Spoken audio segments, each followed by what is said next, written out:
दोस्तों, एक गांव में एक सफल व्यापारी रहता था। उसके पास एक अच्छी बड़ी दुकान थी और आमदनी भी इतनी थी, गांव में सबसे ज्यादा अमीर वही था। हर आदमी उससे अच्छे से बात करता और वह लोगों की बहुत मदद करता था। वह दिन रात मेहनत और बाकी समय में पूजा पाठ भी करता था। लोग उसकी बहुत इज्जत करते थे, पर उस व्यापारी की एक बुरी आदत थी।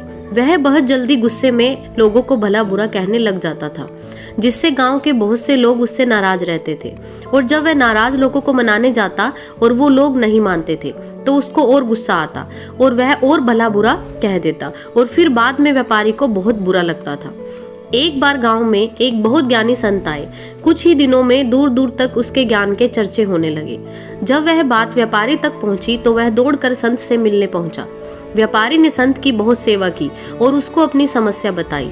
संत ने व्यापारी से कहा, तुम बहुत सारे कागज के टुकड़े ले लो और पूरे गांव में फेंक आओ, फिर मेरे पास आना। व्यापारी बिना सोचे समझे दिन भर कागज के छोटे छोटे टुकड़े पूरे गांव में फैला देता है और फिर संत के पास पहुंच जाता है।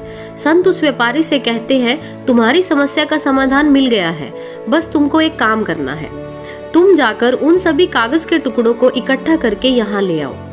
अपनी समस्या का समाधान पाकर व्यापारी बिना कुछ सोचे समझे उन कागज के टुकड़ों को इकट्ठा करके पहुंच जाता है। बहुत देर तक कोशिश करने के बाद व्यापारी को ये समझ आता है ये काम करना तो नामुमकिन है। वह दौड़कर संत के पास जाता है और कहता है, आपने जो काम दिया वो तो असंभव है, मैं चाहकर भी उसको पूरा नहीं कर सकता। संत मुस्कुराए और कहते हैं, बेटा मैं भी यही कहना चाहता हूँ, किसी को कहे अपशब्द वापस नहीं हो सकते हैं, इसलिए हमें हमेशा सोच समझकर बोलना चाहिए। आज के बाद तुम ये बात अपने मन में अच्छे से बिठा लो, चाहे कुछ भी हो जाए, तुमको किसी को अपशब्द नहीं बोलना है। संत से प्राप्त इस ज्ञान से व्यापारी की आंखें खुल जाती हैं और वह दोबारा जब भी किसी को गुस्से में कुछ बोलने वाला रहता है, उसको कागज के टुकड़ों का उदाहरण याद आ जाता है। इस कहानी से हमें यह सीखने को मिलता है कि कितनी भी मुश्किल क्यों ना आ जाए, हमें किसी को अपशब्द नहीं बोलने चाहिए, क्योंकि अपशब्द से हुए नुकसान की भरपाई करना संभव नहीं है।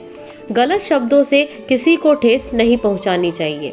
अगर आपको ये वीडियो पसंद आई हो तो वीडियो को लाइक करना, शेयर करना और चैनल को सब्सक्राइब करना ना भूलें।